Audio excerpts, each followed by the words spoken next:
안녕하세요. 오늘 우리가 함께 살펴볼 내용은요, 역사상 가장 개인적이면서도 또 가장 심오하다고 할 수 있는 시, 바로 시편 139편입니다. 이 시를 통해서 우리 각자 마음속 깊은 곳에 있는 질문들을 한번 들여다볼까 합니다. 자, 우리 대부분이 한 번쯤은 느껴봤을 법한 그런 감정에서 한번 시작해 볼까요? 분명 사람들하고 같이 있는데도 아무도 진짜 내 속은 모를 거야 라고 느끼는 그런 외로움. 아니면 정말로 혼자인 것만 같은 바로 그 기분 말이에요. 이 시편은요, 바로 그런 외로움에 대한 아주 강력한 첫 번째 대답을 제시합니다. 그게 뭐냐면, 바로 당신이 신에게 완전히 알려진 존재라는 사실이에요. 이게 대체 무슨 뜻인지 한번 자세히 파고 들어가 보죠. 이걸 신학적인 용어로는 전지라고 부르는데요. 말 그대로 모든 것을 안다는 뜻입니다. 이건 그냥 많이 아는 정도가 아니라 시간이나 공간 같은 인간적인 한계를 뛰어넘는 그런 완벽한 지식을 의미하는 거죠. 시편을 쓴 다윗은 이 알미 얼마나 구체적인지를 노래해요. 그냥 대충 하는 게 아니고요. 내가 앉고 일어서는 사소한 행동부터 시작해서 저 멀리서 스쳐 지나가는 내 생각, 심지어 내가 무슨 말을 할지 입 밖으로 꺼내기도 전에 이미 다 알고 계신다는 거예요. 정말 놀랍지 않나요? 이걸요, 한 자료에서는 아주 현대적인 비유로 설명하더라고요. 재밌죠? 마치 하나님이 우리에 대한 모든 데이터를 가진 궁극의 검색 엔진 같다는 거예요. 아니면 MRI처럼 우리 속을 훤히 들여다보고 스캔하신 것 같다고도 하고요. 근데 이렇게 모든 걸 다 아신다고 하면 어떠세요?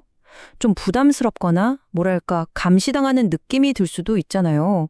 하지만 자료에서는 다윗이 이걸 전혀 그렇게 보지 않았다고 강조해요.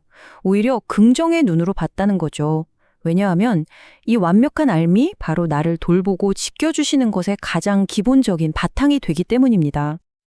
그러니까 결국 이 완전한 알은 우리에게 두려움이 아니라 완벽한 보호를 받고 있다는 느낌을 주는 거예요. 시편 9절처럼 마치 앞뒤에서 든든한 경호원이 나를 완벽하게 둘러싸고 지켜주는 그런 느낌이죠. 자, 이렇게 완전히 알려진 존재라는 생각은요, 자연스럽게 두 번째 깨달음으로 우리를 이끌어 갑니다. 생각해보세요. 하나님이 모든 곳에서 나를 알고 계신다는 건 곧 그분이 모든 곳에서 나와 함께 계신다는 뜻이잖아요? 맞아요. 당신은 결코 혼자가 아니라는 겁니다. 이걸 또 다른 말로 편재라고 합니다. 어디에나 널리 존재한다는 뜻이죠. 한자로는 무소부재, 즉 존재하지 않는 곳이 없다는 말로도 표현하는데요. 이건 우리가 피할 수 없는 사실인 동시에 정말 큰 위로를 주는 개념입니다. 이 표를 보면 인간의 한계랑 하나님의 무한함이 정말 극명하게 비교되죠. 우리는 한 번에 한 장소에만 있을 수 있잖아요. 그리고 어두우면 숨을 수도 있고요. 하지만 하나님께는 그게 통하지 않는다는 거예요. 모든 곳에 동시에 계시고 그분 앞에서는 어둠이나 빛이나 똑같다는 거죠. 이 개념을 설명하기 위해서 시편 기자는 우리의 상상력을 정말 극한까지 밀어붙입니다. 자, 상상해 보세요. 만약 내가 저 하늘 꼭대기, 가장 높은 곳으로 올라간다면 어떨까요? 거기도 하나님이 계신다는 겁니다. 그럼 반대로 가장 낮은 곳은 어떨까요? 그러니까 죽은 자들의 세계, 가장 깊고 어두운 곳에 내가 자리를 편다고 해도 거기에도 역시 계신다는 거죠. 자, 그럼 이번엔 가장 먼 곳으로 가볼까요? 새벽에 날개를 달고 저 바다 끝, 세상의 가장 외진 곳으로 가서 산다고 한번 상상해 보세요. 결론은 이겁니다. 거기서조차도 주의 손이 나를 이끌어 주신다는 거예요. 이게 정말 중요한 핵심이죠. 우리가 물리적으로, 감정적으로, 또 영적으로 그 어디를 가더라도 하나님의 돌보시는 손길을 벗어날 수 있는 곳은 단 한 군데도 없다는 겁니다. 자, 이 모든 사실들이 우리를 아주 근본적인 질문 앞으로 데려갑니다. 도대체 왜 하나님은 우리를 이렇게까지 속속들이 아시고 또 한순간도 빠짐없이 함께 하시는 걸까요? 그 답은 생각보다 간단하면서도 깊습니다. 바로 그분이 우리를 직접 만드셨기 때문이에요. 여기서 만드셨다는 표현이 정말 특별한데요. 한 자료를 보니까 이 단어의 원래 히브리어 뜻이 뜨개질하다에 가깝다고 해요. 생각해 보세요. 뜨개질이라는 게 공장에서 찍어내는 게 아니잖아요. 한 땀 한 땀 정말 정성껏 세심하게 만드는 거죠. 바로 그렇게 우리를 만드셨다는 의미입니다. 그래서 그 결과물이 어떠냐? 신묘막측하게 지음받았다고 표현합니다.